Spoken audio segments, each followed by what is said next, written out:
Hey everyone. Today we're talking about something a lot of us struggle with but don't always admit, our anxiety around conversations. Maybe your heart races before a meeting, or you replay past interactions endlessly, or you freeze up when someone asks for your opinion. That nervous energy can make it hard to speak clearly and listen effectively, or it can be difficult to feel confident in our interactions. The good news is that conversation anxiety isn't a personal flaw. It's often a combination of habits, fears, and assumptions that you can notice and change. Today, we're going to walk you through a step by step process to help you stay calm, present, and confident in your conversations. First, we want to share a review. Hey, It's No said, I love this podcast. It's full of tips that actually feel relatable for women trying to speak up with confidence. Every episode gives me practical advice I can use right away in my daily life. Welcome to Communication Skills for Working Women. I'm Elizabeth. And I'm Rose May. Do you find yourself second guessing or avoiding conversations because you're worried about being misunderstood? You're not alone. On this show, we're sharing tangible tools for assertiveness, emotional resilience, and real-life communication wins and fails. Let's sharpen our communication together.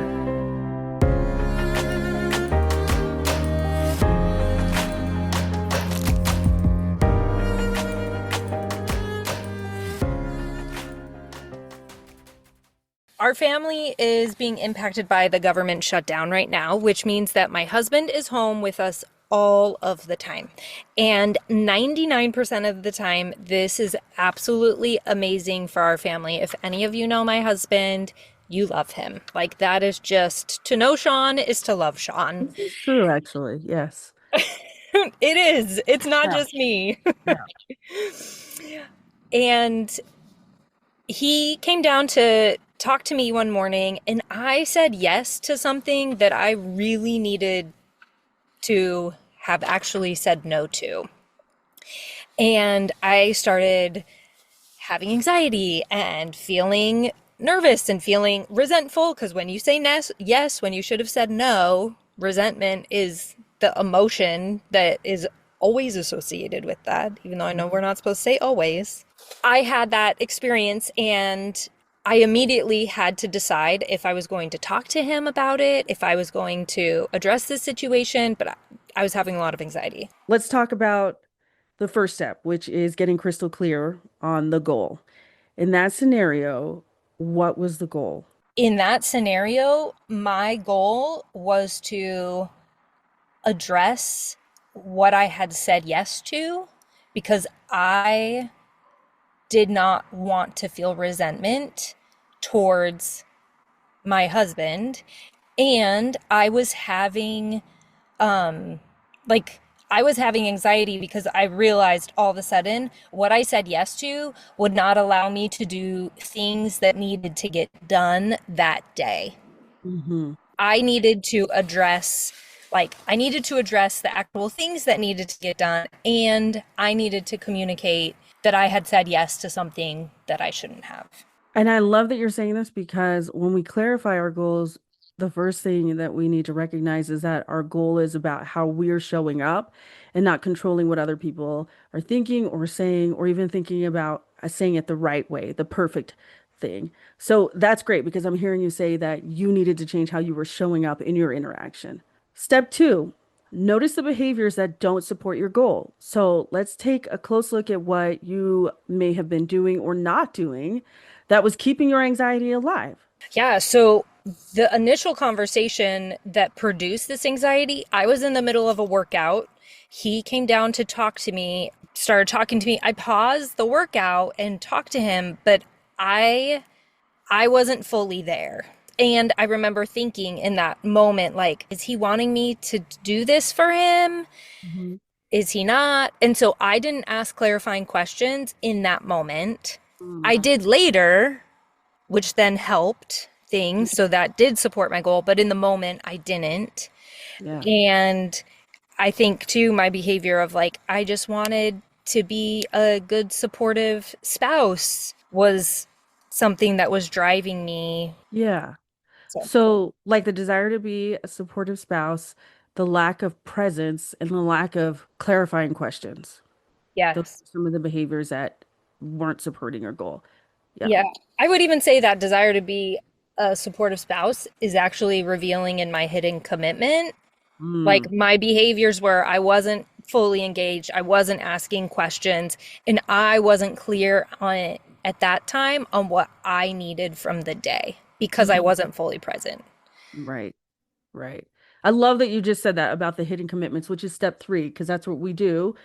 Following step two, we identify our hidden commitments. And so, in that framework, I hear you saying that you were committed to being a good spouse, which is so interesting how we define that, right? Right? How that was defined in that moment for you, right? Right. Because Yeah. to me, he does things for me all the time. Like all Right. the time. I'm like, oh, I don't want to do this. Would you? And he's like, sure. And I felt like that's what he was saying to me, and Yeah. he wasn't. He like, Yeah. because when I talked to him about it later and said, hey, this is what I was feeling, he was like, actually, I was just coming to kind of like bounce ideas with you off of you to like see if there was a way we could handle this today. And I was like, oh my gosh, I thought you were trying to get me to do whatever instead of just being straightforward and asking. It sounds Right. also like you guys had a busy day, and I'm Yes. sure just like I know for me, when I have a busy day, I have a running list of things that need to be done in my head, and I'm not always communicating that with everyone. And I Right. forget that others might have a running list of what needs to get done in a day. So, yeah, it sounds like that was you guys were just in the midst of like life. So, yeah, step three is identifying our hidden commitments. And although these commitments may often feel protective, they do keep us stuck in anxiety and self-judgment. And I think that we can refer back to our podcast episode where we talked about defining terms and how sometimes defining terms can be a very sticky situation because we all have a frame of reference in which from which or a place from which we define certain terms. So even like being a good spouse, the way that Mhm. we define that and how that kept you stuck in your anxiety simply based off of a definition of what that looks like. So step four is examining your big assumptions. You did mention a big assumption though just a second ago. Beneath all of our commitments are assumptions like if I make a mistake, I'll be rejected or judged. Other people's opinions define my worth. I need to perform perfectly or to be liked or respected. What were some of your big assumptions, or what was a big assumption? I think my biggest assumption was that he wanted me to do something. He Mhm. wanted me to say yes. That was my biggest assumption. He wanted me to say yes, and I wanted to be viewed as a kind, loving, thoughtful wife. And so to be Mm, viewed that way, I need to say yes. mhm. So if I say no, I will be viewed as a wife who is not kind or loving. Right. That makes me feel so sad just hearing that. And I, it is sad because that's not the relationship I have either. right. Right. And I think that's why I think that's why I'm feeling this way in this situation because I'm like, no, like Sean would never think that of you, Right? you know? Right. Yes. And also you are a very from my definition, you are a very good spouse.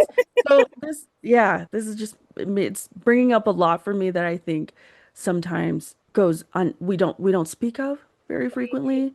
Right. And maybe we don't take the time to reflect how these interactions like impact our relationships overall. So I'm glad you're sharing this with us. Thank you. I do not like this.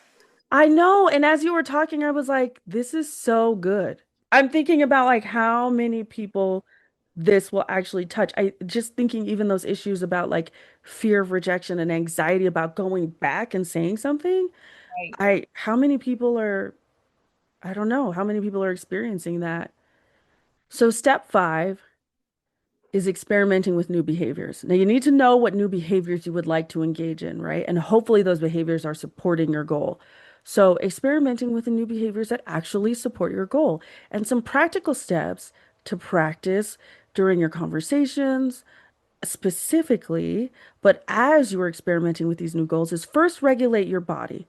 Take a deep breath, notice your posture, and ground yourself before speaking. There are so many accessible grounding exercises on YouTube, on just like so many available and either even other podcasts. Anything that you can do to regulate your nervous system is going to be so helpful. Number two, focus on listening, not rehearsing. Tune into what the other person is saying instead of planning your next line. We've talked about this several times throughout our podcast episodes. And number three is pause before responding. We've also talked about this. There's no reason we have to answer or respond immediately. It's okay to take a beat, to collect our thoughts, and to respond in a way that is thoughtful and intentional. So, Elizabeth, what new behaviors did you decide to experiment with? And to kind of walk us through So, that. sure. So I took myself through this process and I regulated my body, I got clear, and I knew that I needed to communicate what I was thinking and that I really needed to listen and hear. And Mm, so I shared with him, I said yes when I should have said no. And I was so nervous. I was so uncomfortable. mm, I was so nervous. I, and I said, I, I said, I felt like you were trying to get me to say yes to this thing, that instead of just asking me to do something, you were, you know, kind of beating around the bush and just saying that these things were going on. And he said, I actually was just trying to talk to you to see if what other ideas you had, or if there was another way we could approach the day, or things like that. And I had to really listen and believe what he was saying, because I mm, felt myself getting kind of defensive, and I could have totally turned to like, no, like you did it mhm, this way or whatever. But I listened and I heard, and we ended up having a really good conversation. And I said, okay, I realized when I said yes to doing this, then I wouldn't be able to do these things that are important for me to get done today. Would mhm, you be able to do these things even though you're not able to do this other thing? And he was like, absolutely, I can do that. And it just ended up being a really great conversation. And one of our children was like, hearing all of it. They were like around the corner and I didn't realize they were there, and they heard the whole conversation. And I was like, oh my gosh, I'm so glad that it went this way. It was hard and uncomfortable.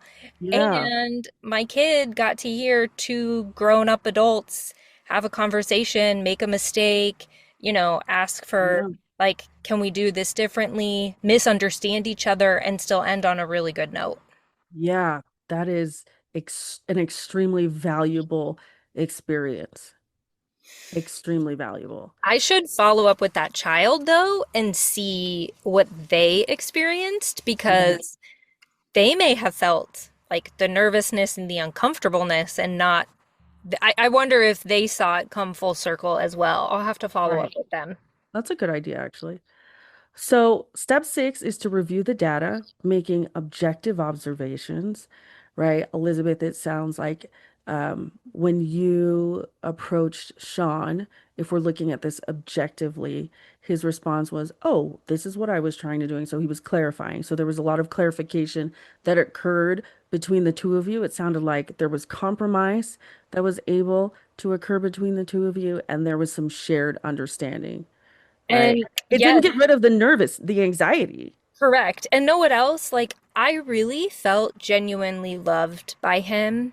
Yeah. And I say that too because I have also observed, as I'm working with different people and doing different things, and I have these hard conversations, I feel genuine respect from other people, and sometimes even love from other people, that Mm, I'm nervous to approach something because I don't necessarily feel like they're going to love me or mhm, accept me. But I've also recognized, like, that is how I feel. But as I experiment and try these things all the time, I learn over and over and over again that people are good and that people really do care about me.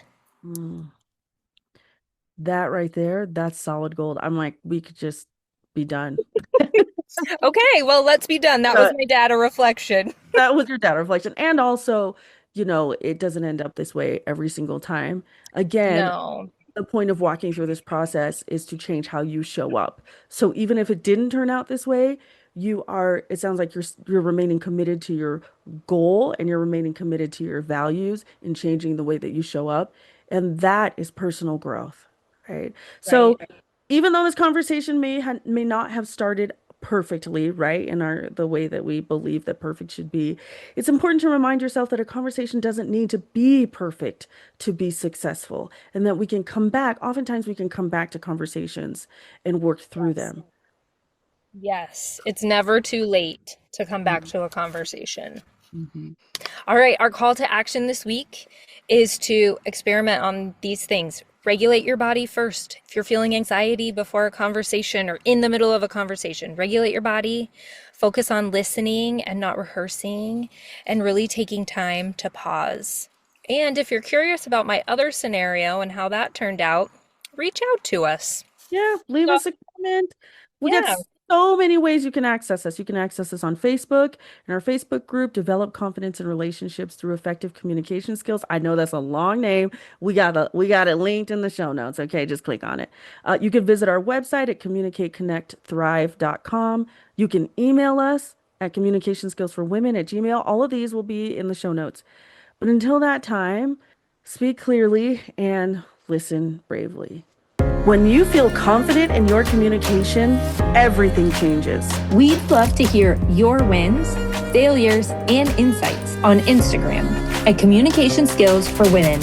Leave a review and connect with us. Until next time, speak clearly and listen bravely.